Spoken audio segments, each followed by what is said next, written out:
லங்காஸ்ரீ நேயர்களுக்கு வணக்கம். Lankasri news inside Tamil நிகழ்ச்சியுடன் இன்றும் இணைந்திருக்கின்றீர்கள். ஜூன் 27ஆம் தேதி குளோட்டன் நகரிலே சுவிஸ் அரீனாவிலே என்னுடைய இசை நிகழ்ச்சி நடக்கவிருக்கிறது. Be there and we are all waiting to see you all. நிறைய பேர் என்னிடம் கேட்டிருந்தீர்கள், முன்னாள் அட்டமஸ்தானாதிபதி பல்லேகம ஏமரத்ன தேரர் விவகாரம் என்ன ஆனது, பாதிக்கப்பட்ட சிறுமிக்கு என்ன ஆனது, தற்போது அவர் எப்படி இருக்கின்றார். நான் நினைக்கிறேன் ஆஸ்திரேலியாவில் இருந்து கூட ஒரு நபர் என்னை தொடர்பு கொண்டு அவருக்கு சட்ட ரீதியான உதவிகள் செய்ய நான் தயாராக இருக்கின்றேன், என்ன செய்ய வேண்டும் என்று கூட சொல்லுங்கள் என்று கூட பலர் முன்வந்திருந்தார்கள். இந்த பாதிக்கப்பட்ட சிறுமி சார்பிலே அவருக்கு ஆதரவு தெரிவிக்கவும் உதவி செய்யவும். ஆனால் கொஞ்சம் அமைதியாகத்தான் இருந்தது. காரணம், நாங்கள் இறுதியாக பேசியிருந்தோம், ஏமரத்ன தேரரை டிஎன்ஏ பரிசோதனைக்கு முன்னிலையாகி அவருடைய டிஎன்ஏ பரிசோதனைக்கு இவர் இணங்க வேண்டும், இவர் ஈடுபட வேண்டும் என்று. அதே போல இவர் சென்று இவருடைய டிஎன்ஏ தேவையான அந்த மாதிரிகளை இவர் வழங்கி வந்திருக்கின்றார். ஆகவே இன்றைய தினம் டிஎன்ஏ அறிக்கையும் நீதிமன்றத்திலே சமர்ப்பிக்கப்பட்டிருக்கின்றது. ஆனால் ஒரு டிஎன்ஏ அறிக்கை தான், இன்னும் ஒரு டிஎன்ஏ அறிக்கை இருக்கின்றது. அது மிக விரைவிலே நீதிமன்றத்திலே முன்னிலைப்படுத்தப்படும் என்று சொல்லப்பட்டிருக்கிறது.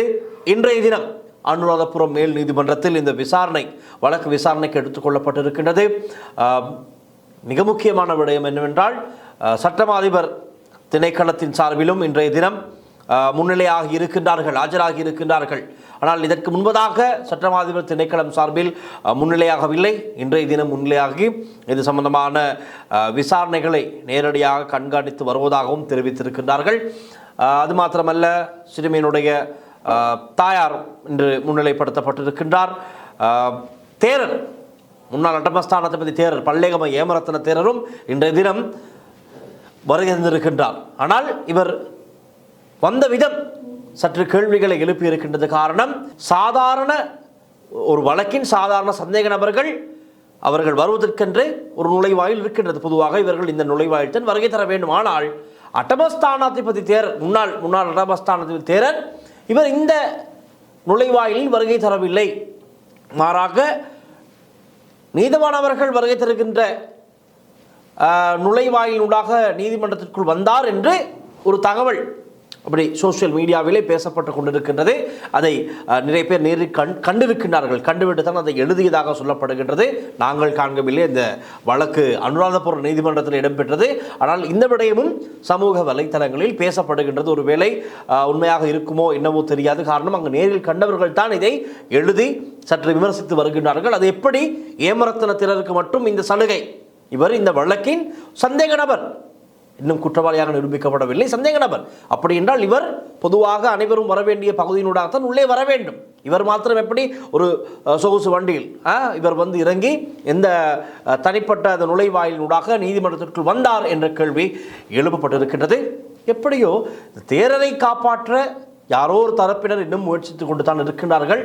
அது எந்த தரப்பென்பது நாங்கள் சொல்லுகின்ற விடயங்களை வைத்து உங்களுக்கே ஒரு முடிவுக்கு வரக்கூடியதாக இருக்கும். பார்ப்போம். இன்று நீதிமன்றத்தில் என்ன விடயங்கள் நடந்தது, அதாவது சம்பவத்தின் பின்னணி என்ன, நீதிமன்றத்தில் நடந்தவை என்ன, சட்டமா அதிபர் திணைக்களத்தின் நிலைப்பாடு என்ன, போலீசார் தெரிவித்த விசாரணை முன்னேற்றம் என்ன, குறித்த சிறுமி தற்போது எங்கு இருக்கின்றார், அது சம்பந்தமாகவும் நீதவான், அதாவது சட்டத்தரணி இதை சொல்ல முற்பட்ட வேளையில் நீதவான் அவர்கள் ஒரு விடயத்தையும் சொல்லியிருக்கின்றார். இந்த முழு விடயத்தையும் இன்றைய நிகழ்ச்சியை நாங்கள் பார்க்கலாம். முதலாவதாக இன்று வழக்கு விசாரணைக்கு எடுத்துக்கொள்ளப்பட்ட போது என்ன நடந்தது என்பதை நாங்கள் ஆரம்பிக்கின்றேன். அனுராதபுரத்தின் முன்னாள் அட்டமஸ்தானாதிபதி பல்லேகம ஏமரத்ன தேரர் வழக்கில் போலீசார் மேற்கொண்டு வரும் விசாரணைகளை சட்டமா அதிபர் திணைக்களம் தொடர்ந்து கண்காணித்து வருவதாக சட்டமா அதிபரை பிரதிநிதித்துவப்படுத்தி நீதிமன்றத்தில் ஆஜரான அரசின் மூத்த சட்டத்தரணி கேஷானி விஜயசிங்க நீதிமன்றத்திலே தெரிவித்திருக்கின்றார். அனுராதபுர பிரதம நீதவான் நீதிமன்றத்தில் பிரதம நீதவான் சுயபத் சசிந்து விக்ரமரத்ன முன்னிலையில் இந்த வழக்கு இன்று மீண்டும் விசாரணைக்கு எடுத்துக்கொள்ளப்பட்ட போது சட்டமா அதிபர் திணைக்களத்தின் சார்பில் முதல் முறையாக ஆஜரான அரசின் சட்டத்தரணி மேற்கண்ட விடயத்தை திறந்த நீதிமன்றத்திலே தெரிவித்திருக்கின்றார். விசாரணை முன்னேற்றம் குறித்து நாங்கள் நிச்சயமாக தெரிந்து கொள்ள வேண்டும். அது சம்பந்தமாகவும் மேலதிக தகவல்கள் இருக்கின்றது. வழக்கு விசாரணைக்கு வந்தபோது பிரதம நீதவான் நிட்டம்புவ போலீசாரிடம் விசாரணையின் தற்போதைய நிலை குறித்து கேட்டறிந்திருக்கின்றார். அதற்கு பதிலளித்த நிட்டம்புவ போலீஸ் நிலைய பொறுப்பதிகாரி தலைமை போலீஸ் பரிசோதகர் PM அனுர குணவர்த்தன அவர் இந்த விடயங்கள் சம்பந்தமாக விளக்கப்படுத்தி இருக்கின்றார். அவர் சொல்லும்போது, இந்த வழக்குடன் தொடர்புடைய முதல் DNA பரிசோதனை அறிக்கை ஏற்கனவே கிடைத்து விட்டதாகவும் இரண்டாவது DNA அறிக்கை விரைவில் கிடைக்க உள்ளதாகவும் தெரிவித்திருக்கின்றார். மேலும் சந்தேக நபரான தேரரின் பாதிக்கப்பட்ட சிறுமியின் மற்றும் சிறுமியின் தாயாரின் கைபேசிகள் தொலைபேசிகள் தொடர்பான தொலைபேசி பகுப்பாய்வு போன் அனலைசிஸ் அறிக்கைகளும் பெறப்பட்டு ஏற்கனவே நீதிமன்றத்தில் சமர்ப்பிக்கப்பட்டுள்ளதாக போலீஸ் அதிகாரி தெரிவித்திருக்கின்றார். மேலதிக விசாரணைகள் தொடர்வதாகவும் அவர் குறிப்பிட்டிருக்கின்றார். இந்த சம்பவம் தொடர்பாக மேலதிக விசாரணைகள் தொடர்ந்து நடைபெற்று வருவதாகவும் அவற்றின் முன்னேற்றத்தை நீதிமன்றத்தில் சமர்ப்பிக்க புதிய திகதி ஒன்றை வழங்குமாறும் போலீசார் தரப்பில் போலீசார் நீதிமன்றத்திடம் கோரிக்கை விடுத்திருக்கின்றார்கள். இந்த நிலையில் அடுத்தாக தேசிய சிறுவர் பாதுகாப்பு அதிகார சபையின் நிலைப்பாடு சம்பந்தமாக இங்கு நாங்கள் பார்க்கக்கூடியதாக இருக்கும்.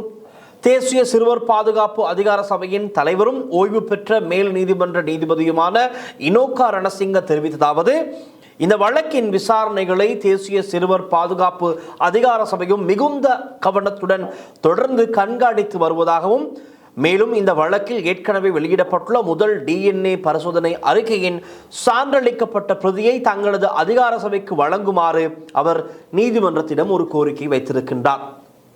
ஏற்கனவே முதலாவது DNA பரிசோதனை அறிக்கை கிடைக்கப்பட்டிருக்கின்றது.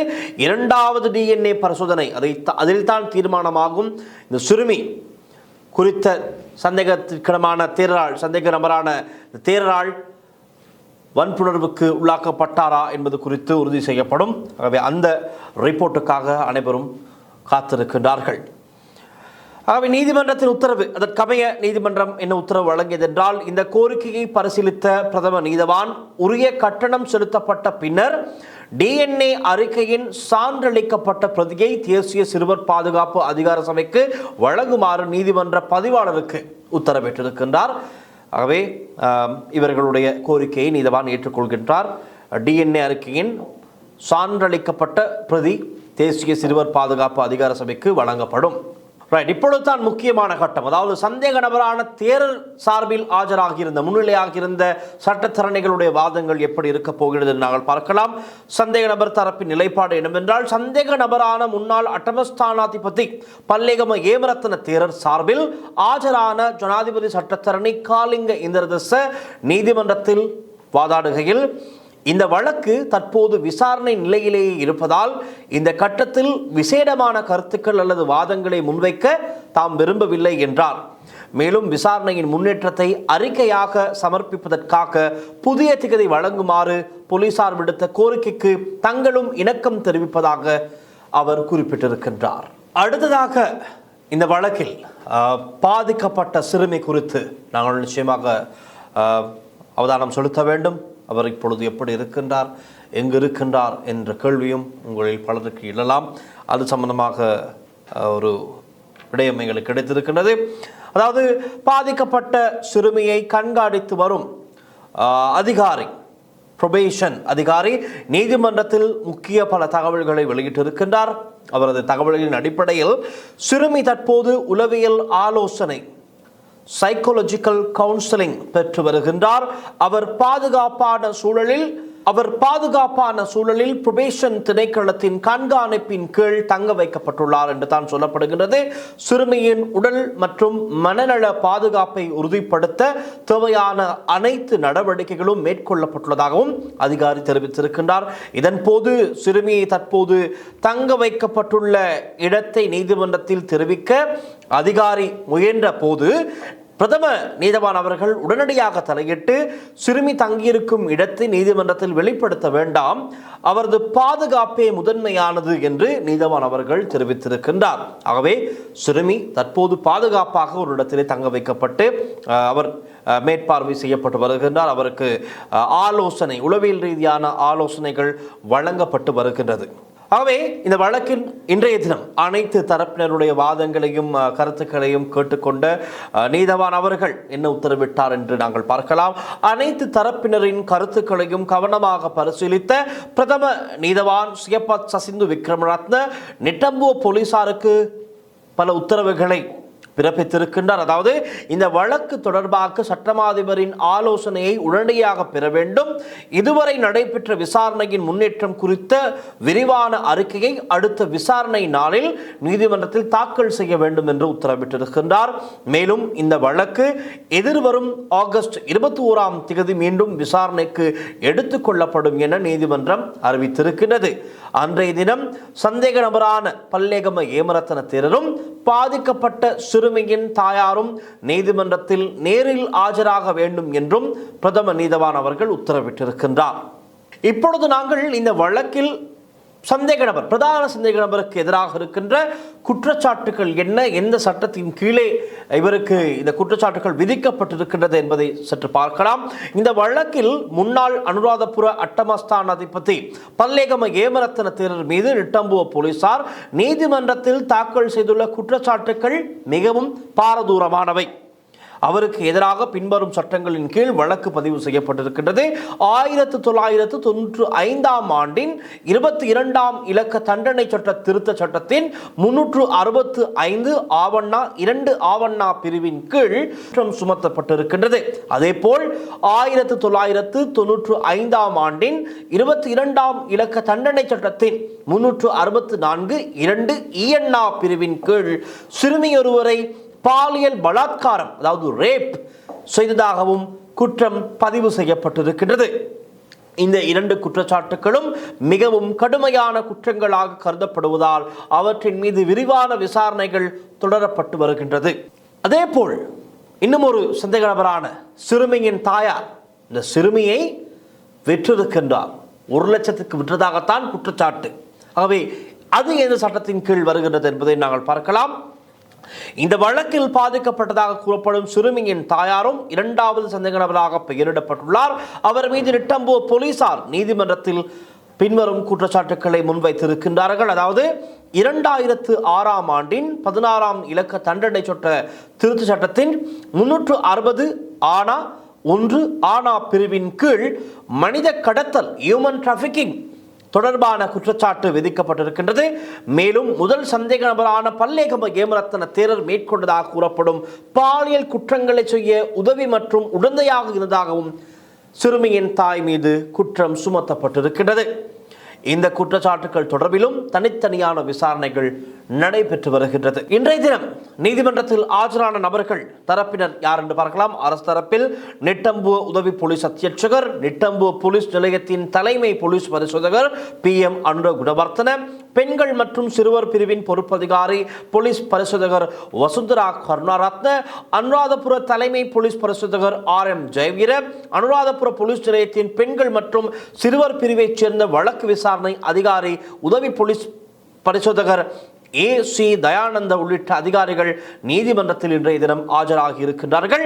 தேசிய சிறுவர் பாதுகாப்பு அதிகார சபையின் சார்பில் அதன் தலைவரும் முன்னாள் மேல் நீதிமன்ற நீதிபதியுமான இனோகா ரணசிங்க மற்றும் சட்ட அதிகாரிகள் குழுவும் நீதிமன்றத்தில் முன்னிலையாகி இருக்கின்றனர். இந்த நிலையில் சந்தேக நபர்கள் சார்பில் ஆஜரான சட்டத்தரணிகள் யார் என்றும் தகவல்கள் கிடைத்திருக்கின்றது. அதையும் பார்க்கலாம்.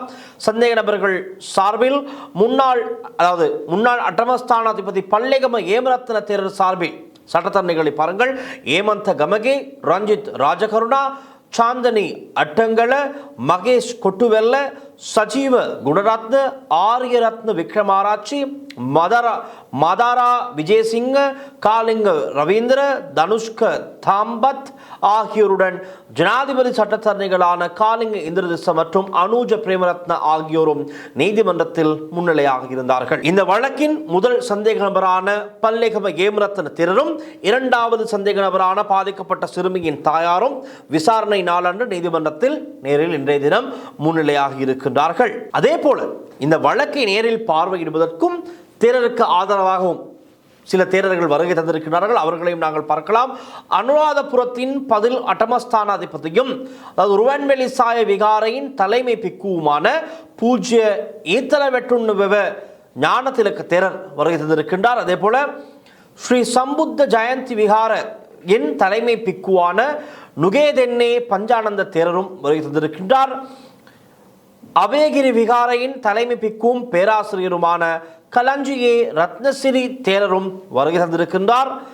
லங்காராம விகாரையின் தலைமை பிக்குவான ரலபனாவே தம்மஜோதி தேரரும் வருகை தந்திருக்கின்றார். தூபராமய விகாரையின் தலைமை பிக்குவான ஜானிந்த தேரர் உள்ளிட்ட பல பிக்குகள் இன்றைய தினம் நீதிமன்ற நடவடிக்கையை வருகை தந்து பார்வையிட்டிருக்கின்றார்கள். ஆகவே இறுதியாக இந்த வழக்கின் தற்போதைய நிலை என்ன என்று பார்த்தால் போலீசார் தொடர்ந்து ஆதாரங்களை சேகரித்து வருவதாக குறிப்பிடப்படுகின்றது. குறிப்பாக DNA பரிசோதனை அறிக்கைகள், கைபேசி பகுப்பாய்வு அறிக்கைகள், சாட்சியங்களின் பதிவுகள், சட்டமா அதிபரின் ஆலோசனைகள் ஆகியவை வழக்கின் அடுத்த கட்ட நடவடிக்கைகளில் முக்கிய பங்கு வகிக்க உள்ளதாக சொல்லப்படுகின்றது.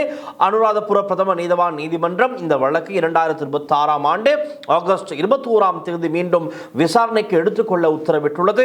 அன்றைய தினம் விசாரணையின் முன்னேற்றம் தொடர்பான முழுமையான அறிக்கையை போலீசார் நீதிமன்றத்தில் சமர்ப்பிக்க வேண்டும் என்றும் சந்தேக நபர்களும் மீண்டும் நீதிமன்றத்தில் ஆஜராக வேண்டும் என்று நீதிமன்றம் உத்தரவிட்டிருக்கின்றது.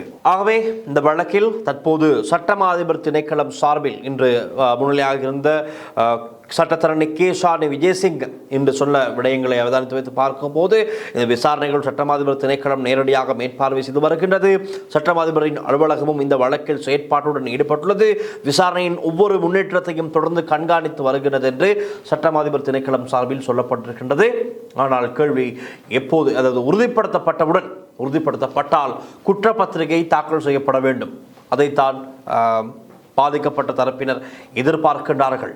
தேரர் உண்மையாகவே குறித்த சிறுமியை பாலியல் துஷ்பிரயோகத்திற்கு உட்படுத்தி இருந்தார். இப்பொழுது சிறுமி சொன்ன வாக்குமூலங்களை அடிப்படையாக வைத்துத்தான் இந்த வழக்கு தொடரப்பட்டிருக்கின்றது. உறுதிப்படுத்தப்பட்டவுடன் தேரருக்கு எதிராக குற்றப்பத்திரிகை தாக்கல் செய்யப்பட்டவுடன் தான் அடுத்த கட்ட அதிரடி நடவடிக்கைகளை அனைவருக்கும் பார்க்கக்கூடியதாக இருக்கும். அதுவரை இந்த விசாரணைகள் தொடரும். ஏனைய ஆதாரங்களும் திரட்டப்பட்டு கொண்டு தான் இருக்கும். இது சம்பந்தமான மேலதிக தகவல்களுக்கு தொடர்ந்தும் லாங்காஸ்ட்ரியுடன் இணைந்திருங்கள். கிடைக்கின்ற முழுமையான அனைத்து விவரங்களையும் உங்களுக்கு உடனுக்குடன் தர நாம் என்றுமே தயாராக இருக்கின்றோம். மீண்டும் நாளைய நிகழ்ச்சி சந்திக்கலாம். ஒளிப்பதிவாளர் லிசிகருடன் நான் டில்ஷான் வின்சன். நன்றி, வணக்கம். ஜூன் 27ஆம் தேதி குளோட்டன் நகரிலே சுவிஸ் அரீனாவிலே என்னுடைய இசை நிகழ்ச்சி நடக்கவிருக்கிறது. Be there and we are all waiting to see you all.